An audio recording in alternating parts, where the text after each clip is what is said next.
Monsieur le ministre, très heureux de vous voir. Soyez le bienvenu.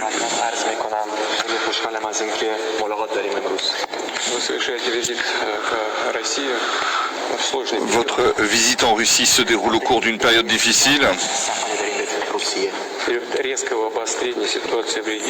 La situation s'est considérablement dégradée dans votre pays.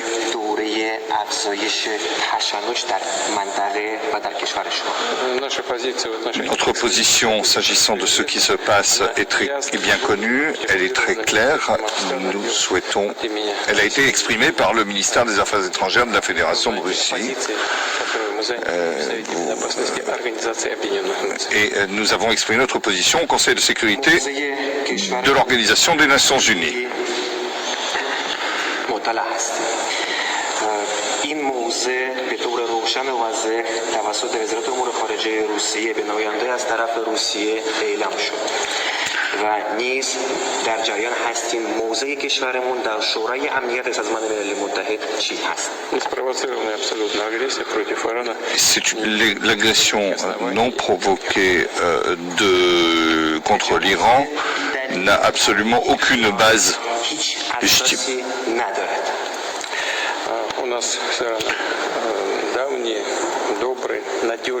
Nous avons des relations fiables et bonnes avec l'Iran. De notre côté, nous faisons tous les efforts nécessaires pour venir en aide au peuple iranien.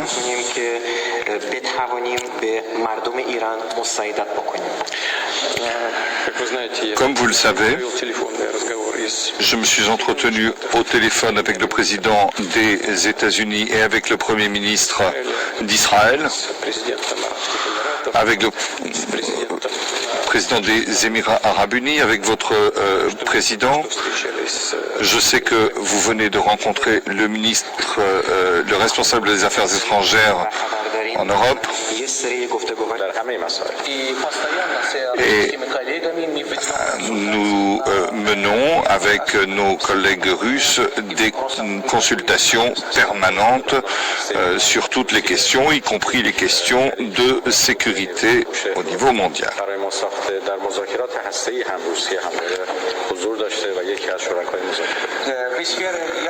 Dans le domaine concernant le nucléaire iranien, nous avons un partenariat, notamment à Boucher, et la Russie joue un rôle positif pour parvenir à un bon accord.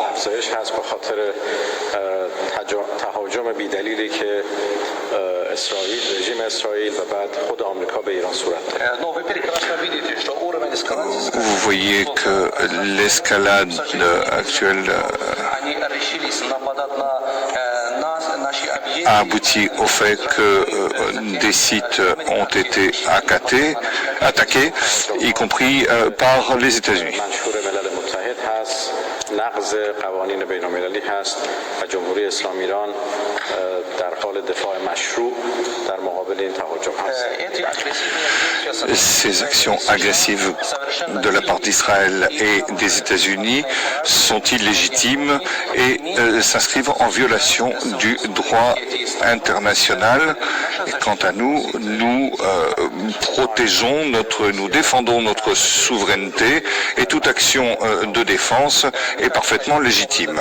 De même, nous voulons remercier la Russie du fait qu'elle ait condamné ces actions. La Russie aujourd'hui est du bon côté de l'histoire et du droit international. De même, le leader suprême et le président Pezeshkian vous transmettent tous leurs vœux. J'espère que nous pourrons discuter de l'ensemble des questions liées à ces événements. Je vous remercie.